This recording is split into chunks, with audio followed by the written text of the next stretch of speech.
Hi everybody, welcome to Amigos. I'm John. And I'm Aaron. And today we're going to talk about hostages. But before we do, we've got some feedback. Loafmeister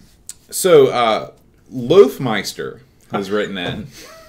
That's a great name. He actually, I thought of that. He actually put this comment on Reddit. I hope he's not a real guy. That's his last name. Jim Loafmeister. That would be great. Yeah. From Pittsburgh. I feel like a Loafmeister most of the time. He says he's actually Canadian. So he says, back in 1989, I'm Canadian in Florida on vacation with a wife and a friend. Wait a minute. He said back in 89 he was Canadian? That's what he says. What is he now? It's unsure. I had an Atari ST at the time, but had committed to upgrading to the Amiga at some point in the future because of the incredible Earl Weaver baseball. Ooh. Anyway, point is I was leaning towards the Amiga, but I hadn't tipped over. That is, until I popped into a computer store in Orlando. Yeah. My buddy and I asked the owner if we can check out some Atari ST game. He says, sure, crack the box open. I'll just rewrap it afterwards. It was different back in those days. Oh, yeah. So they opened up the Psygnosis game Obliterator. We're playing that for a minute when all of a sudden behind us we heard jet engines blaring. We turned and saw he had an Amiga 500 plugged into a big amp with 2 tower speakers playing F-18 Interceptor. This guy, whoever ran the store knew what he was doing, obviously. My buddy and I looked at each other, looked at the Amiga Interceptor, looked at the Atari ST, then looked at each other and said, F that. Yeah. I love it. So thanks, Loafmeister, for that story. You know, Loafmeister reminded me of something just now that I hadn't thought about, for years. Because he said he was on vacation. He was Canadian, and he went to this computer store. When I used to go on vacation, and I would often, back when I was running amok, single man, even before I went to the lakes, I would take and go on trips with my buddy Chad, our buddy Wes.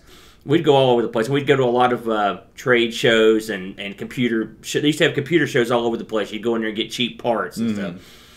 And we would always, any city we were in, we would go check out their computer stores. And I was thinking as you were reading that, I was like, man, this guy went to a computer store on vacation. And it suddenly occurred to me, I did that all the time. And you would see stuff that you wouldn't see around your especially town. in West Virginia. Sure, yeah. And so it was always exciting. And of course, there was no Google Maps or anything, so we'd have to hunt them out. Are they open? Man, it's Sunday. I think we'd roll in. Sure enough, they might be open. And people were usually pretty cool in there, but it was computer stores had a different vibe back in the day. It's not as... Well, there are none really now, are there? But there was a time where they got sort of corporate, but they were almost always a mom and pop place, unless it was like a computer land or something. And you would go in there and they would all be cool. It's like, have we seen this? Have we tried this out? And we would sometimes go buy joysticks and stuff from these different people. The good times. Those are days long gone at this point. You can't walk into a computer store anywhere. No. Do you know of a place? I think there's a place in the Valley. I've never been in it, but it's mostly repairs. I think that you've got to be... You can't just sell stuff. You've got to have the side. I worked at a computer store, but we didn't really sell anything except old used computers. We didn't have rows of software. You'd go into these computer stores and there'd be walls of brand new software for all different computers. Here's a C64. Here's the PC Junior. And here's the Mac. And you'd be like, oh yeah, man, let's see what the other guys have. You go over and look at the other rack of stuff, and it was always neat to... see what the competition had. Like he said, he heard an awesome noise.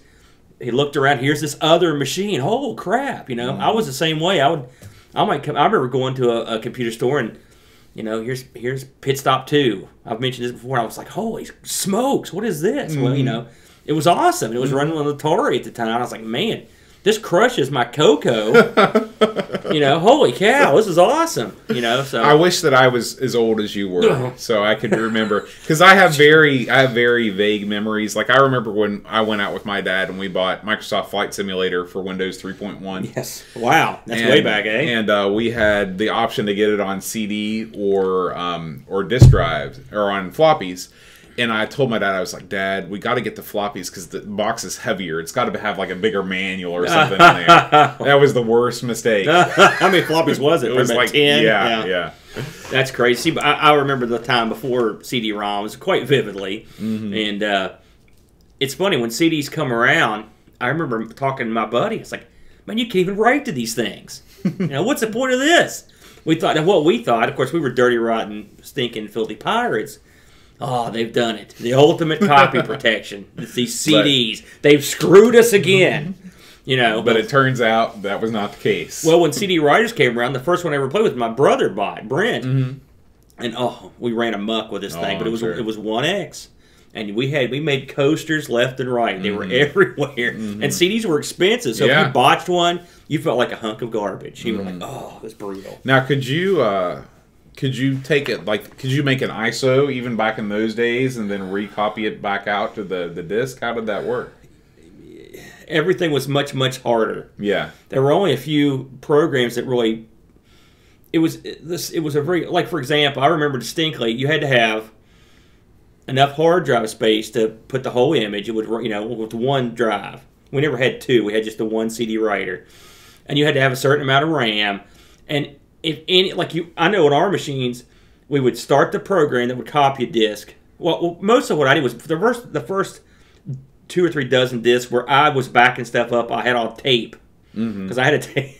Me and Chad and all of our buddies, we all had tape drives. Yeah. We would copy stuff to give it to each other. It was quicker. And you're talking about the little, those micro tape things. It was about that wide, about that long, that wide.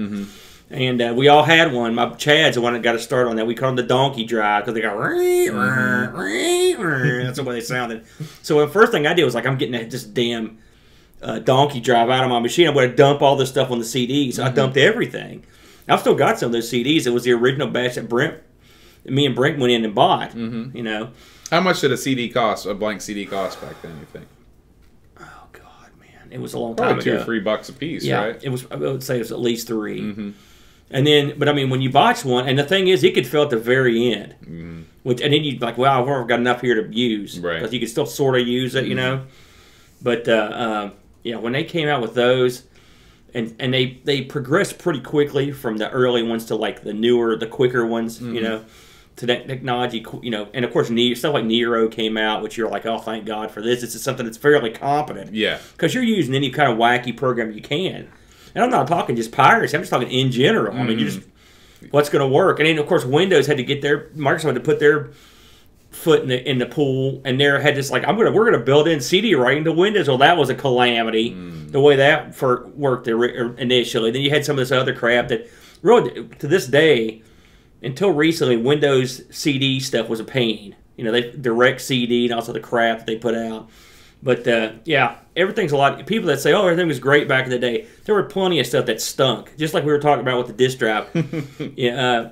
Sitting around waiting for those tape backups to pull stuff off tape, put stuff on them, or load 10 floppy disks. That stuff, that I do not miss about the old days. You know, it's funny that when my dad first bought that Windows computer, we were upgrading from our old 8088 to this new Pentium machine, and he spent probably $2,500 on this machine, and the big thing that he bought was the tape drive. He's like, I'm backing everything up on this tape drive. So you guys went from 8088 straight, you skipped all the 286, 36, 46, right to the Pentium. Yeah. Did you have an 8088 all that time and used it?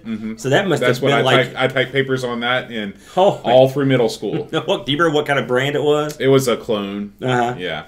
And, that's funny, man. But yeah, it's still it just had that shell, that DOS shell on top of it. It's funny, on the way over here, I was thinking that because the first time I had my Amiga 1200 set up when I moved to Lexington, and I could see the writing on the wall. I'd seen the writing on the wall with the Coco, and I had a nice Coco 3 set up, and I'd sold everything to get the money to buy the Amiga, and I could see the writing on the wall because Commodore was circling the drain, you know.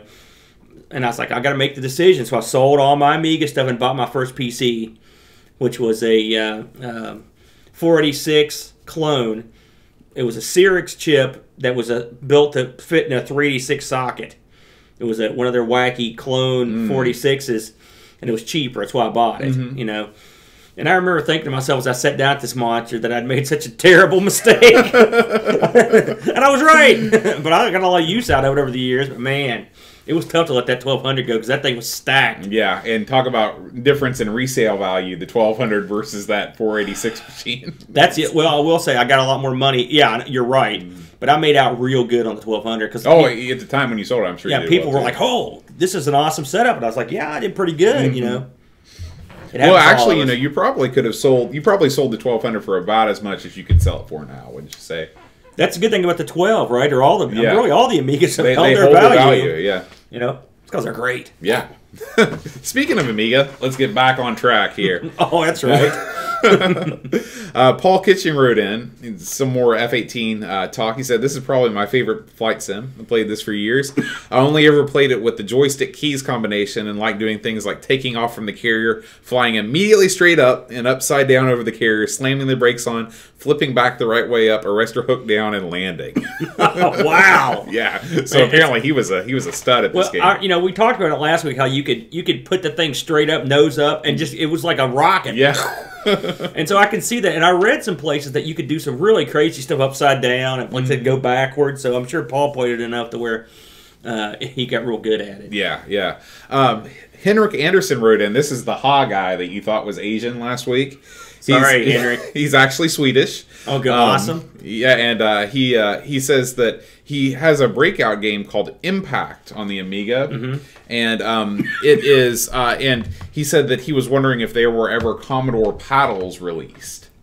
And another person commented and said there were, and I will show them to you. I did see this. It was the they were they VIC 20? Yeah, VIC 20. So they look like that. They look a lot like the Atari ones, don't they? Yeah. I wonder if they. Well, no, they don't. They don't look anything like the Atari paddles. I mean, they use the same port. They're just longer. And the buttons are in a different place. All right, they don't look like them, but you get my point. They're paddles. Now these look like the Atari paddles. That's the ones. Yeah. Those are sharp though. They look good. Yeah. I've not seen those in the wild. I've never seen those. I'm sure they are rare. I bet there's got to be. If anyone has heard of any games that work with the paddles, we should just take the paddles out and just try a bunch of stuff. Yeah. I don't know what you would try on, like a driving simulator or something. Yeah.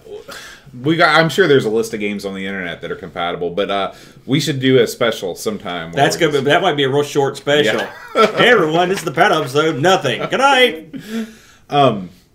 Adam Battersby wrote in. He said, "Just got back from the Lincolnshire Amiga group 50-second meetup. So I don't know if they've been meeting for 52 years or probably not." That's awesome, though. They were actually meeting before the Amiga was ever made. Yeah, and someone was showing him a Polish game called Franco the Crazy Revenge. He said it's pretty violent with a lot of swearing. It's highly recommended. So I thought maybe you'd take a look at that. It sounds like something up your alley. Franco the Crazy Revenge. It's a Polish game, you say? Yeah, it's a Polish game. And who wrote this one in? Adam Battersby. So it's going to be in English. I will look into it. I like me a good violent swear game. Yeah. Especially if it's Polish. Because I think about this is the stuff that's going on during those meetings they had done. Those parties. Because people swearing to drink and violence is going on. Gay joysticks flying across the room. Just random booze being taken out of the freezer. Just a good time. Those are my kind of people, the Poles. Oh, yeah. That.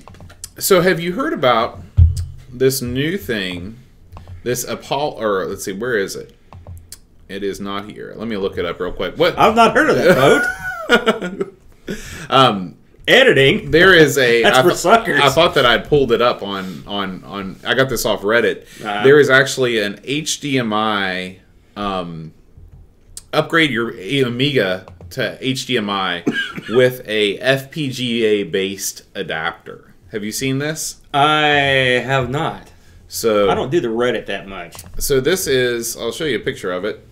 It looks like this. You're going to link this for the poor people out there? No, but well, I mean, I'll link this up. Okay, it's a slotted something. But if you're watching on YouTube, you can see it.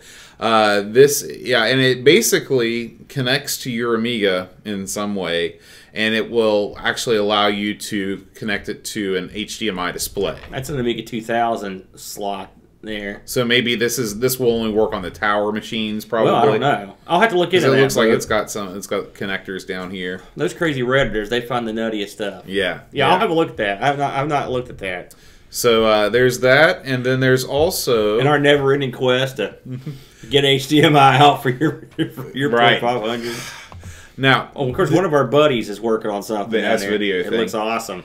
Did you talk about this last week? The Amiga Christmas crackers? Talk about it this week. Okay, actually. Let's talk about it now. Go ahead. Okay, look, everyone. It's the they've released another of the CD32 compilation discs. It's your usual disclaimer, which I'm not going to go into. This one's got 33 games on it, which they've only got listed by picture on the website. I know Christmas Lemmings is in there. What all you got in there, Bo? Can you see it from There's the like the Elves in Wonderland, that game that was released last year. It's a bunch of stuff. I have to say, there's a Worms one. I have to say there's a Christmas Mine. Ponder this for a minute. A machine that has 33 holiday-related games that can be compilated on the one disc. Plus, they've promised some crazy demos, some music, and some unseen, presumably unreleased stuff. So Amiga J has done it again.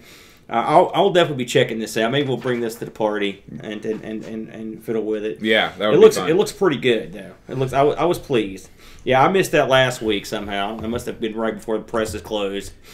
And then the last piece of news that I have is that the 500 and 600 vampires are now available for pre-order, not on eBay to purchase. Yeah. But for pre-order, and the price has come back down, I think, from what it was. Well, I actually priced these in. They've got the euro price, and I priced them in dollars for us non-Europeans.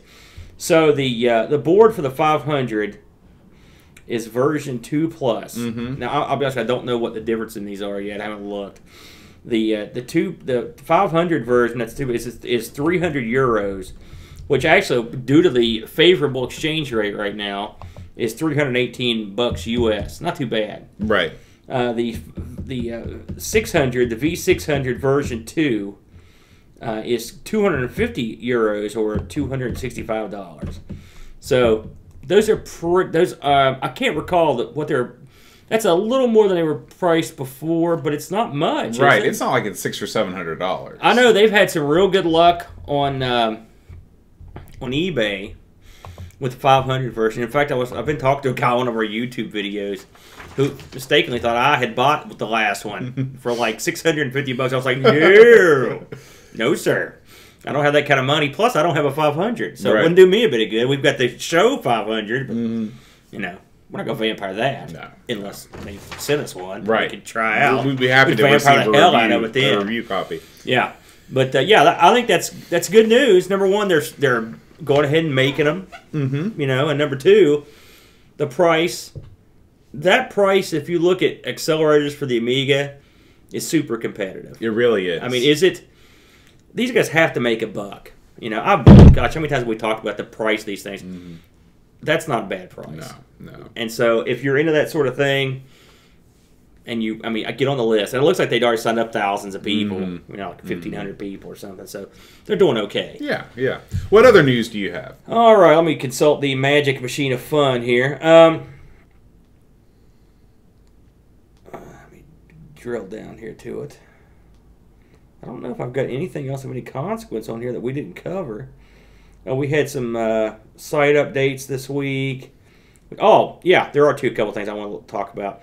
There's been a really neat sort of documentary style YouTube show. I don't know if you've heard of this guy, or maybe you even saw this book called The Nostalgia Nerd. I've heard of him. He's a good hand at videos along the lines of Kim Justice, and he's put out a new one, which is called The Amiga Story. It just came out like a day or two ago. I watched it, and I really enjoyed it. It was quite good. It's on YouTube. I've linked to it. And we'll link it in Facebook when I get a chance on the page. But it's good. I also linked up the Rise and Fall of Amiga that Kim Justice did. And she did this, I think it was earlier this year. And it's also quite good. Yeah. So those are, like I said, they were kind of good bookends. They're fair. I will say, the Nostalgia Nerd, I like his stuff. I love Kim's stuff, obviously. But I haven't watched as much of the Nostalgia Nerd stuff, but I was real impressed. Oh, okay. And on top of everything else, there are so many nerds. I get them confused, and like Lazy Gamer and Lazy Game Review. I watch Lazy Game Review as well. Okay, I like that guy. But Nostalgia, and you're right. I would not pick a nerd title with the Angry Video Game Nerd out there. Then there's all this. It's hard to keep up with, to be honest with you. And no offense to them, because they're. I mean. So many losers out there making YouTube videos, I'm telling you. If you look at what our content here is, this is rock bottom compared to, except for the background we've got, which is awesome. But these guys do some, production, broadcast level stuff. Yeah, it's a really impressive. And this guy did not only does he go through how Commodore was, because the story of the Amiga is sort of a well-trodden path, because it's interesting. Yeah. But he does some pretty neat stuff that's helpful. He goes through the revisions of the boards. He's got a sequence where he talks about each chip, and he's got a big blow-up, and you kind of follow it along. It's good. It's educational, you know. So I recommend it. I really enjoyed it. I saw that, you want to talk about Paul's, are those cases? The keycaps? They're there's multiple projects. The cases they're shipping them, right? Because I saw a blue one in the bag, right? So, do you know? I don't know a ton about him. I've seen his keycaps and his renders and stuff. They look awesome. Right. I think that you can either choose to buy, an Amiga case, a new 1200 case, or if you just want different colored keycaps, if your keycaps are getting yellowed, or you just want to make your Amiga look a little bit more modded, you can get, I think, just a whole set of keycaps in whatever color you want. Did you see the external keyboard they had? It was a CD32 keyboard. No. Beautiful. It looks awesome. Wow. So if you've got a keyboard hooked up to your CD32. That's really cool. They also had all sorts of different case and color combinations. Now, did the CD32, did it have an available keyboard that you could get? But you could plug one in. What kind of an interface does it have? The CD32 has 2 joystick ports, and it's got like it's got a port that I'm trying to think of. I don't think it comes natively with a keyboard port. It might. I can't remember. To be honest with you, I've never hooked a keyboard to mine. It may require the little. There's the expansion. I think it was called. I can't remember the name of this crazy. A520. It's a crazy expansion. It's super expensive for the CD32. But what it does is it effectively turns it into a 1200. It adds a place to put a floppy drive on a keyboard and something. I've never seen that before. Yeah, but it's super duper expensive, and they're super hard to get hold of. Yeah. And I won't be using it on my C32 with the state of my expansion port anyway. But this was a snazzy looking keyboard. I've seen all these different key combinations and black Amigas, and I'll tell you, it's a tribute to Paul. I can't tell what's real and what's not when he puts a picture. I have no idea. Yeah, it looks so good. He could use that for evil. If he wanted to, please, Paul, stay on the good, stay on the light side. Because man, I could never tell. And I looked hard. I was like, I got to figure what's going on. And I guess all the keys are still; those aren't made. Is that right? The cases are made, but the keys are still right. I think that's right. I could be wrong though. Maybe the keys are available. Paul, if we're wrong, just send us a note. Yeah. So, but that's happening. So that's kind of cool. You got anything else? Before we go into the site updates, I just wanted to update everybody on next week is our Christmas Spectacular. Yeah. So we're gonna broadcast live on Twitch. We are going to we hope to have some people involved in the chat. We're going to record, I think it's 6 Eastern next Friday. I think you're right. Yeah. And we are going to open packages. We've got packages. This is from Chris Folds. This one over here. This is from O'Brien's Retro and Vintage. See those nice Disney stickers right there.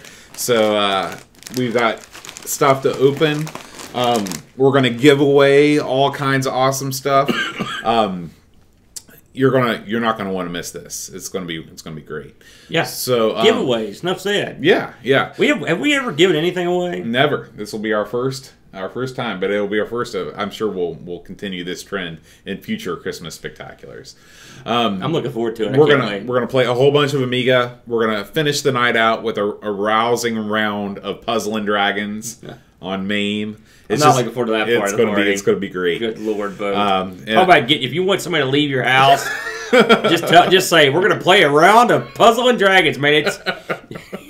It's like somebody let a skunk loose. They head for the exits. So, but we need your help. We want to feature pictures of you at Christmas time doing something computer related from times gone by. So if you have a picture you have unwrapping an Amiga game, it doesn't even have to be an Amiga game, any kind of computer game, and you want to submit that, you could fake it. You could fake it. You could get Paul Kitching on board. He'd probably construct a whole house for you to unwrap something. No kidding. And so hopefully you and Brent can find some old pictures and bring them along. I'll have to look. I've got video of me unwrapping stuff, so maybe I can work something out. Yeah. Because we're gonna throw those up on the screen and talk about our Christmas computing memories. You know, the last time we tried a memory segment, it didn't go so well. Yeah, well this time hopefully it'll go better. So we did get some memories though. We got Sean, Courtney, and Rob, Flag, and yeah. So. But anyway, other side updates. Chris Folds is still rolling along with his retro advent calendar. Awesome. It was such a brilliant idea. Yeah, today is day, December 8th. Santa's Christmas Chaos on the C64. He's come up with some pretty obscure stuff. Yeah. Then we've got Dreamcatcher still on the ball with the Light Shock retrospective. It's here. It's a two-parter. It's massive. Yeah. It is massive, and it's his usual off-the-chart and awesomeness. Right. This is, especially if you're into the Fighting Spirit stuff or the Pray for Death, it's a must-read. Even if you're not, it's a must-read because it's Dreamcatcher. But this stuff is good. Aaron, you've been busy on some Amigos plays. Well, I finally got up our Amigos stream from last week, which was me solo playing FA 18 Interceptor. Mm-hmm. I will say, sitting around watching someone play a flight simulator probably isn't the most exciting thing, but I will say there's a climactic end, and I'm quite proud of it. I did watch. I did fast forward through a few of the middle parts. Stab me in the soul. I stuck around for the end because I wanted to see you stick that landing. It's too bad I don't have my little camera on, so you can see me. I was throwing babies and jumping up and down, confetti. It was a miracle, so it was great. But that got put up by me, and also I released this like you would release a rabid dog into the woods. I did a video on Techno Cop, and I'll have to say that was a favorite game of mine in my younger days, but I didn't like it as much. It's not held up as well. No. I remember I wanted to do a show on that. I was like, Techno Cop vote. The people will clamor for Techno Cop. Nobody voted for Techno Cop. No, nobody did. So I did a couple, and then you put up a bunch of stuff this week. Yeah, I didn't do as much just Amiga stuff. I played a lot of some NES games, some PlayStation stuff. But I'm gonna get what did I play? Rescue the Embassy Mission, because for a while I couldn't get hostages to emulate correctly. So I did an Amigos plays of that. TNC Surf Designs on the NES, and I'm getting ready to put up an Amigos plays of Oregon Trail on the Mac Plus, on an original Mac Plus.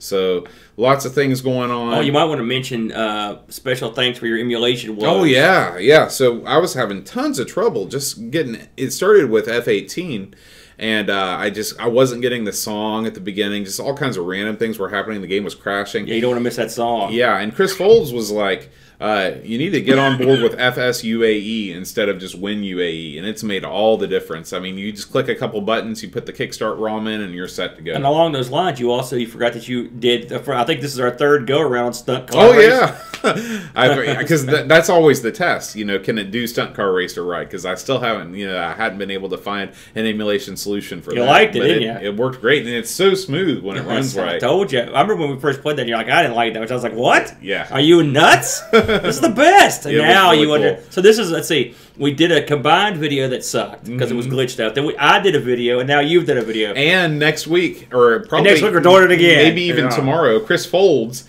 he's going to start producing videos for us. Oh, beautiful. And he's done Stunt Car Racer as well. So if you have your own Stunt Car Racer video you'd like to submit, please send it to Amigos at amigospodcast.com. And we'll put it up. Holy smokes. Unbelievable. But Chris he's done a couple different videos, and he's going to start to be kind of a regular contributor whenever he wants to. Hey, we need all the help we can get. And so Chris is also competent. Yeah. We need more competence on our team for sure. Yeah, because thank God I was telling him as we were trying to play the game this week, I was like, I'm so happy I've got a real Amiga to play with. Because this stuff, and I'm a seasoned hand, and it's still complicated. You sit there scratching your brow like, what am I doing? Literally every other computer or video game system you want to emulate, it's a 2-click process. The Amiga is the only one where you're shuffling disk images, you're putting Kickstarters in. Even DOS. When I loaded up Pray for Death, I was like, man, this is going to be a trial. DOS box is going to blow my mind. I was like, burp, burp, burp, off. It just works. Right. I was like, what happened? What, no custom chips? Yeah. Loser. Yeah. So, all right. So that's the side updates. You ready to dive into the game? Yeah, I think so. Hostages. Hostages. So tell me about Hostages. Let me give you the info. Hostages was a game released or set forth in 1988. It came out of Infogrames. French company, right? Oh yes. And I'm going to get into. I'm going to get into. Oh, see, they don't like that. They don't like that. Maybe they do. I've never actually asked a French person if they like that. Would you like it if a French guy walked up to you with American, "Ho, how you doing, son?" Would you like that was cool, or would you think, "Wow, that guy thinks I'm a big hick"? I don't know how I'd react to that. Yeah, I hear it in a French accent, or somebody in a French accent trying to do like a hick accent. Well, we all have our little voice foibles and our little accents, and so and we love the French. We do, and I love Infogrames. We love Laurent Giroux. I do. I love Laurent Giroux. Help me out here. Yeah. French guy. French guy. So anyway, where were we? Hostages. 1988 from Infogrames. Developed in-house, which they were wont to do. Ran on the old OCS, so as it would. If you've got a 1000, you're okay. Yeah, man, you're good to go. And this game is pretty nice looking, so it's pretty good, right?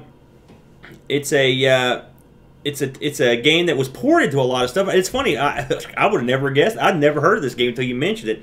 By the way, you might want to disclaim the Golgo 13 stuff from last week. All the stuff I said about this being the same as Golgo 13, totally untrue. I was totally blown away this week trying to find information on that. I was like, I don't see any connection at all. Yeah, this is ported to the NES as Rescue the Embassy Mission, not Golgo 13. There you go. So anyway, as Boat said, this was ported to the NES. The name was Rescue the Embassy. Rescue the Embassy. Mission.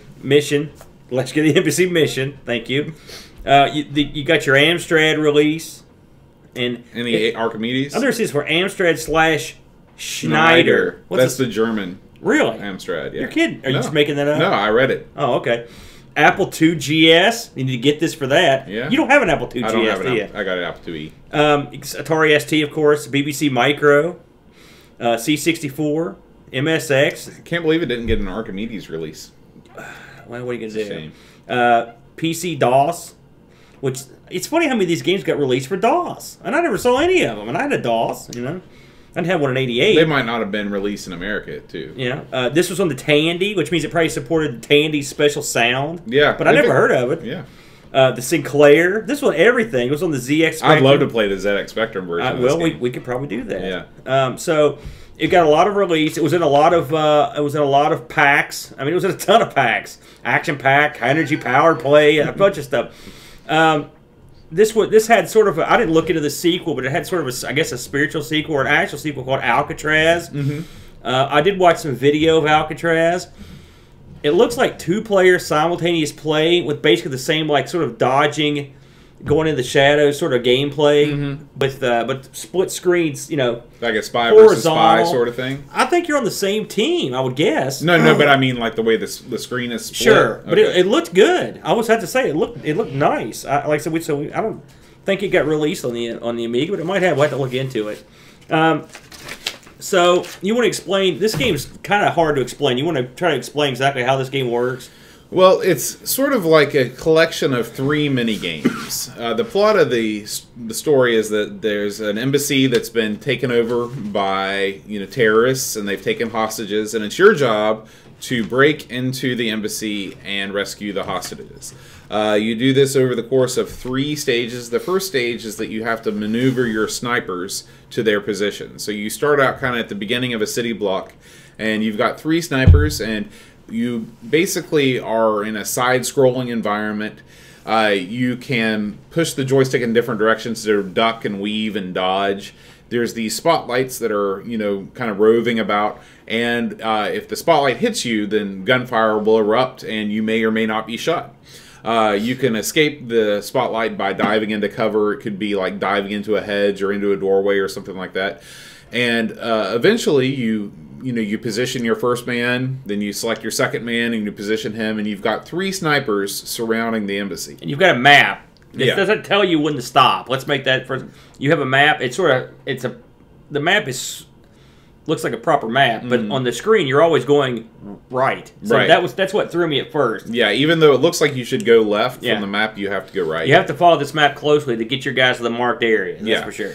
And then once you do that, then it will say you've done it. Now go on to the next stage. And the next stage is you are in a sniper, and the perspective is actually really cool. It is. You see an over-the-shoulder guy with a sniper rifle, and then you kind of have a zoomed-in look of what he sees through his scope.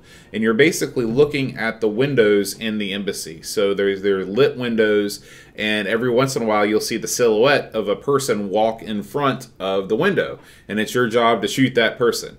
Now this is kind of where the game first starts to get a little funny, because you're never really sure what the purpose of shooting them is, because it doesn't necessarily make the next part where you actually go into the embassy any better. It doesn't necessarily decrease the number of men in the embassy. And you're never really sure if you're shooting hostages or the bad guys. That's the part. And something else that bothered me on this part, and I agree. Up to this point, I thought, man, this is pretty interesting and unique. And the look over the shoulder, it's sort of like, have you ever seen The Professional or Leon the Professional? No, that doesn't ring a bell. Okay, speaking of the French, so it's a movie about a hitman. Is it a French movie? It's the guy that plays the Professional is a French guy. Oh, he's quite good. But and the chick that played Amidala is the little girl in it. Oh yeah, okay. You have seen it? Oh no, but I remember seeing the commercial. It's outstanding film. But the perspective in this is great. It's got a really artistically rendered picture of the sniper on the left side of the screen, and then so you've got, it's neat. You get to see your guy, and you get to see through his scope. It's very well thought out. Now, that's where the thought out part sort of ends, because the problems I have on this part is, number one, like Boat said, you can't really tell who you're shooting, which in terms of gameplay doesn't matter. You just assume it's a bad guy. But I think they missed an opportunity, sort of like a Hogan's Alley style opportunity, where you could look at the silhouette and be like, wait a minute, that silhouette's got a ponytail, or that looks like a little kid. Or, right. And there's no, and the one thing we need to make clear too, there's no score in this game. You have a timer that ticks down, and the difficulty just lies in, because I've tried all the different levels, and from what I can tell, I could be wrong. The only thing that's different is the amount of time that you have to complete the mission. Sure, and again, that's a missed opportunity too. If you had a score in it, you get better shots. Could get you a bigger score. Secondly, when you shoot the target, you will hear a if you hit them. Right, assumably you hit them, and then the glass will just sort of very unattractively just look broken. Yeah. Like there's no animation. It's suddenly broken, and then you will still see silhouettes occasionally walk past this window. And sometimes they'll stand there. You can just blast away. They don't learn that, normally when somebody gets shot through a window, you don't frequent that room again. Right. And I mean, that didn't change on any level either, did it? No. And then, on top of that, even with the window broken, you still can't see who you're shooting at. It's still silhouette. And then, the window breaking should play into the next section, but it doesn't play into it at all. Right. Which is also sort of stupid. And so the next section is a rappelling section. Now keep in mind, the sniping section does not end on its own. You can keep on sniping until the cows come home. And presumably you will run out of targets. I mean, I'd get to the point where they wouldn't be there, but usually if you move away from the window you're shooting at and come back, a lot of times a guy will stagger back out. Yeah. And so whenever you get tired of doing that, you switch over to the rappelling section. And this is a section of the game that could have been really cool, and it is kind of cool on the NES version, but on the Amiga version, it's infuriating because it takes some finesse to be able to rappel down the side of the building and without falling down your rope and dying. But once you get to the window, we run it. Now, Aaron was able to do this on his real Amiga, so I don't know if this is... I mean, you're talking... I played this game a lot and always died here. And only a very few times I was able to get in the building. And I don't know what I did to get in that was different. Right. I don't have any idea. What you've got to do is you've got to position yourself, rappel down the side of the window until you're next to a window. And then you push the fire button and you will rock back from the window and then move your heels forward to kick in the glass. Now, you see this all the time in the movies. That's what you do. But for whatever reason, when we were playing this on the live stream, we couldn't get the glass to break. Well, when I played it at home, it was the same thing. It was definitely, that's the game. There's some secret that we're not doing. Right. And again, out of 10 games, I could get in the building, say, twice. Yeah. With 2 guys. And it was driving me absolutely crazy to try to get in this stupid building. There's got to be a trick to it. And also, I plummeted to my death. The controls on the rappelling stage were repellent. Yeah. They could be tweaked to a certain degree. Absolutely. And once you get into the building, you're faced with, what it reminded me of is you have an overhead map, kind of like Rally X or something like that. Yes, up in the left corner. Yeah. And then you are kind of maneuvering around in a first-person's perspective, but it's a static first-person perspective. And you basically have to clear each floor of the embassy of terrorists. You just walk around and you shoot them. There'll be hostages. If you walk past a hostage, you will free the hostage. It will just disappear. Guy in a suit. Yeah. And once you've done that, the game says, congratulations, you've won, and then it spits you back to the title screen. Now, how much success did you have? Obviously, you never even got there in the Amiga version. How much success did you have playing the NES version? The Nintendo version, I played on the hardest difficulty level, and I was still able to beat it. But, I mean, you had no trouble in the building? No. Because I can tell you my experiences in the building were quite random. For starters, this is not Doom. This is your classic sort of old school 3D. It's like Wizardry or something like that. A screen. It would it would give you the map. You're going down a hallway. There's a turn here. You would be a passage away from the turn. You're on the turn. You turn your guy this way. You go that way, and it's real. It's not very old school maze walking in 3D. It sort of kind of doesn't work for me. Not because it's ancient. It's because it just didn't do it for me. I found great difficulty dispatching. I got some hostages. I never beat a mission in this. I got some hostages free. I could shoot some guys, but usually it's because I only had one guy that could get in, and I'd get smashed. But I had some success. I did better in the building than I did the rappelling part. This game, to me, could have been done better. Even back then, in '88. The graphics on this, they look pretty good in the static, sort of like the non-moving graphics. And even when you guys run down the sidewalk, it looks pretty good. And the scope, it looks good. That part, I mean, the motion of that. But they dropped the ball on the window segment. Was just lazy. I mean, that's all I can say about it. It was done in a lazy way. The controls should have been changed. They were no good. And the indoor maze thing, that's been done better by older games. Just clunky. Clunky looking, generic, the same guys you see over and over. There's no variance in the people you're shooting. There's really no variance in people you're picking up. It's almost like they started off and then rushed it out, or maybe this was ported from something, because I couldn't find what the original system was for this. Maybe it was ported from something that just couldn't handle anything else. I just don't know. I know the Amiga can do better. Yeah. What did you think? Yeah, this is a game that I always read about in magazines when I was growing up, like Nintendo Power, always the Nintendo port, and I always thought it looked super cool. I always like games where there's kind of different tasks and different stages and things like that. Kind of like Bayou Billy. Did you ever play that? Yes. Where there's like a driving part, there's the side-scrolling part, and there's a shooting part. Just like Technocop. Okay, there we go. Except better. But when you're right, I mean, the game falls apart really quickly right as soon as you realize that what you're doing in the sniping level has no impact on anything.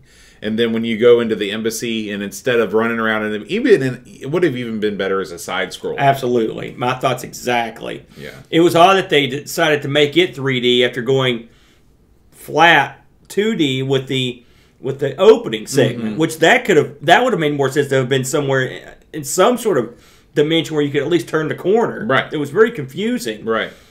And so, and then the way that the game ends, you rescue the hostages, and then it's basically game over, and you don't get a rating. It would be nice if you could get like a 1 or 2 or 3 star rating, depending on how fast you did it. Now, can't you increase in rank after the permission? You get a promotion.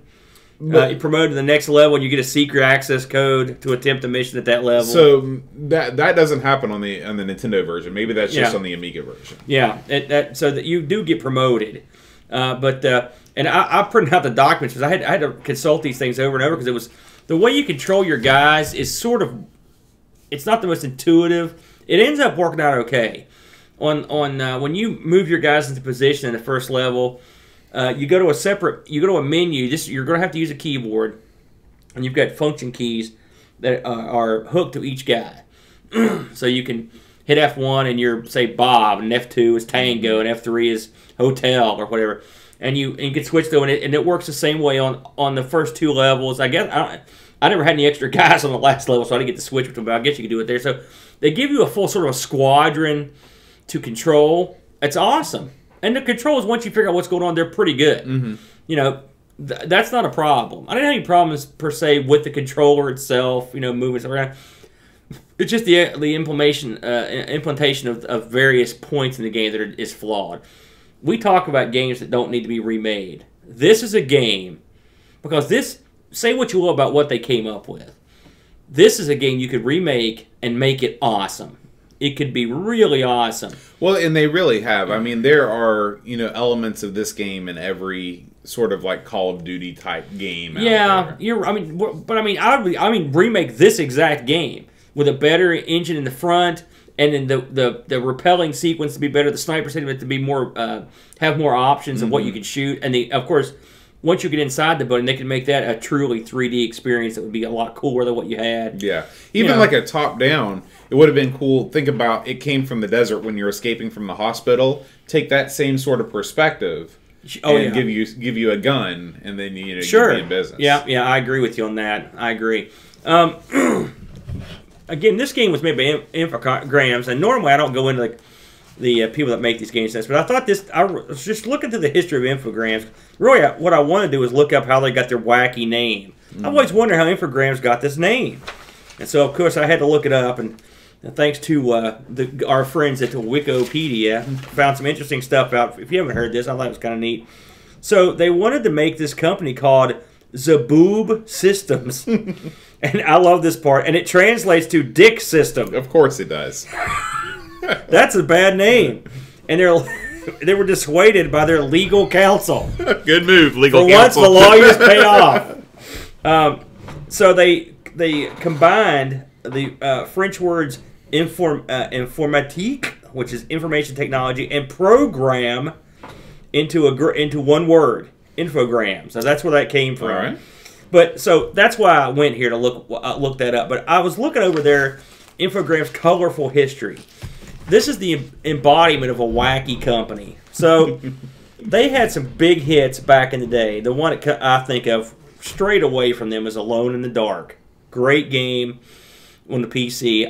It's sad that the Amiga never got a port of this game, but it was. I get that confused with The Seventh Guest. That's not the same thing, right? No. Alone in the Dark has sort of it was one of the first three-dimensional action games that you walk through a haunted mansion. It's got Cthulhu type stuff in it. Okay. So after some initial success, these guys went on a freaking buying spree. So they went out in 96 and they bought Ocean Software. Okay? We all know what Ocean's did. Okay? Then they bought, I'm not going to go through all this stuff. Then they bought Gremlin at one point. So think about that for a minute. Here's one company that owns Gremlin and Ocean and all of their stuff. Mm-hmm. That's a lot of stuff. It is. It's a lot of stuff. Now, but it's nothing compared to what they bought later on. So get this. They bought Gremlin in 99 for $40 million. They renamed it Infogrames Sheffield. Hey. And then 4 years later, they closed it. Oh. Whoops. Now, this is the story of these guys. They bought... I can't believe there were publishers. There was a publishing house in Sheffield. Yeah. They bought Accolade, right? Everyone knows who Accolade is, right? $60 million. They bought Beam Software, right? Then they renamed them Infogrames Melbourne. And then they bought... So you've got all... I mean, Accolade was no small company. No. Okay? They did, the Mortal Kombat conversions and stuff. So they did... And they also did, NBA Jam. They did a bunch of big games. You're thinking about Acclaim. That's right. What did Accolade do? Accolade did Hardball. Yeah. Okay. So... Then they weren't done. It's $99. They're like, screw it. Let's buy GT Interactive. It's a huge company. Right? They dropped $135 million on them. Okay, so and then they invested a bunch of money in them because they at the time they owned like Duke Nukem and Driver and Oddworld and Unreal. These are big licenses, right? Then they're not done yet. Then they purchased Hasbro Interactive, right? Which that doesn't sound like a big deal. And also they bought, remember the old game console Game.com? Yeah, that was a dud. Yep. So they bought that, and they bought Hasbro and that Game.com for $100 million.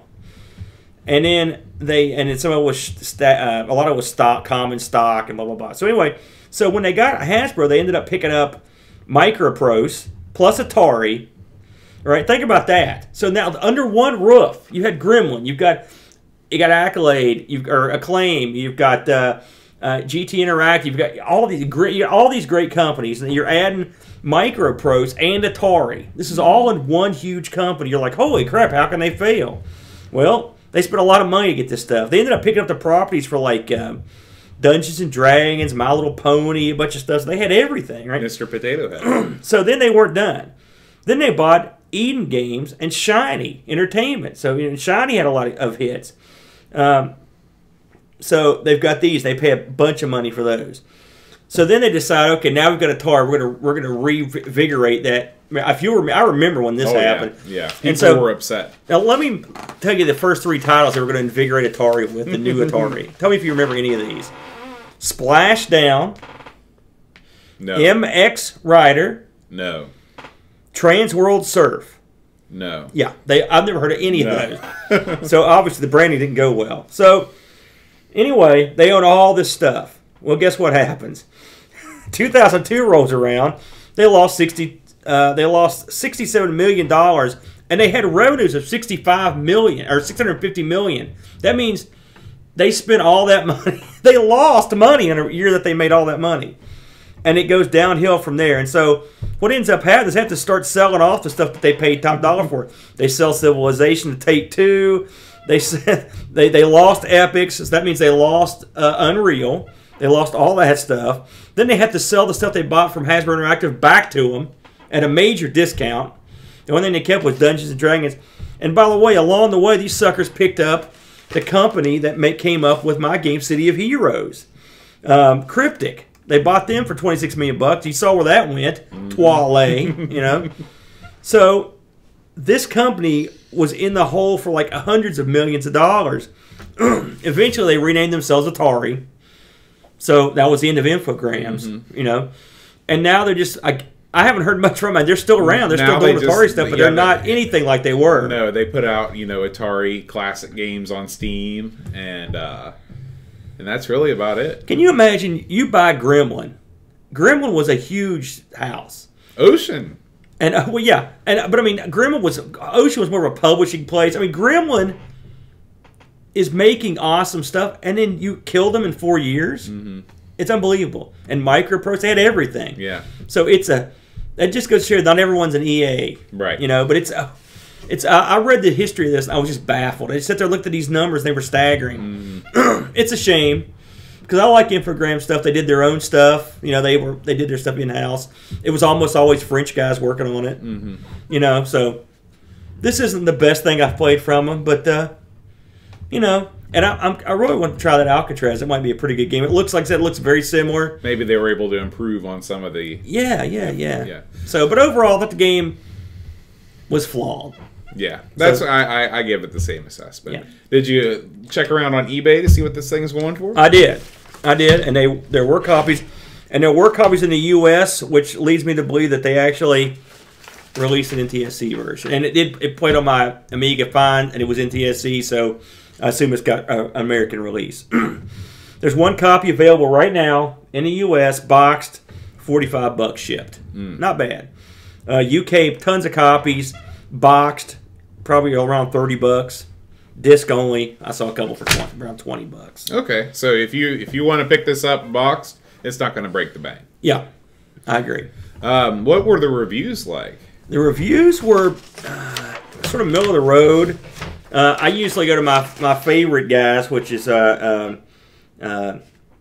action. I don't think they even reviewed it, but most of the reviews here, like Amiga Computing 81, CU Amiga 84, some 5 out of 10, some stuff in the 70s. Yeah, it's fair to middling. You know, people were a lot more forgiving. I mean, graphically, this would have been pretty impressive, I think, in 88. The style of the graphics is sort of a shaded tracing of a real picture. I think that's what those are. Mm-hmm. When you said that was what it was, and it looks good. It's got a certain stylized quality to it. You know, I mean, but a lot of the really nice pictures are just still framed. Yeah. The music is okay. You know, I mean, I thought it was okay. There's not a whole lot of music. I mean, there's the theme tune, but once you get into the game, there's no more music. Yeah. The hilarious thing is the guy that did the music also did the music for our personal favorite, North and South. So it's funny. We need to give that another shot with the improved emulator. Maybe it will. Maybe we'll fare better. I suppose so. Maybe not. No, I don't know. Well, let's go ahead and thank our supporters. We've got a lot of supporters to thank. Jason Warrens, Graham Vebke, Rob O'Hara, Paul Harrington, Laurent Giroux, Jonas Rollo, not me, Kolbjorn Barman, Tapes from the Crypt, Adam Bradley, Chris Folds, Will Williams, Daniel Bingston, O'Brien's Retro and Vintage, Chad Halstead, and Brent Dowdy. Thank you very much for supporting us on Patreon. If you'd like to support Amigos Podcast on Patreon, go over to patreon.com/Amigos Podcast. Yeah, thank you for supporting us. Thanks to the support of the Patreons, everybody else. I think it's been a good year. Yeah. I've had a lot of fun this year. Oh, yeah. As it winds down, you know, playing games and watching the studio here expand before my eyes. It's been pretty neat. We'll talk all about that on our Christmas Spectacular next week. Boy. We'll do a little video tour of the studio. Okay, beautiful. Yeah. So next week, Aaron, you have an idea for a game. Well, it is the Christmas Spectacular. Oh, yeah. So next week we both have. So we're going to do all the Amiga Christmas games we can find. So hope maybe you can get that compilation pack burned and we can fire that up. Absolutely. And we'll just go to town. So until then, make sure you tune in next week live Friday night at 6 p.m. Eastern. For our Amigos Christmas Spectacular. And I assume you're going to put something up on the site. Where to go. I will promote it endlessly. Yeah, show up. We'd like to hear from you. I don't know what the time difference is going to do. But 6 p.m. here. I don't know. 6 p.m. here is like 11 or 12 in England. At p.m. No, a.m. Like it's noon. Is what you're saying? No. It's later. So 11 p.m. to midnight. Right. 11 okay. Well, that's not too bad. Yeah, on a Friday night, you know. So, but we'll give away things. We might even give away stuff to people that show up in the chat room. We don't know what we're going to do. Yeah, we literally have no idea. So, tune in. Yeah. Oh yeah. So, anyway, we will see you then, and until next time, adios.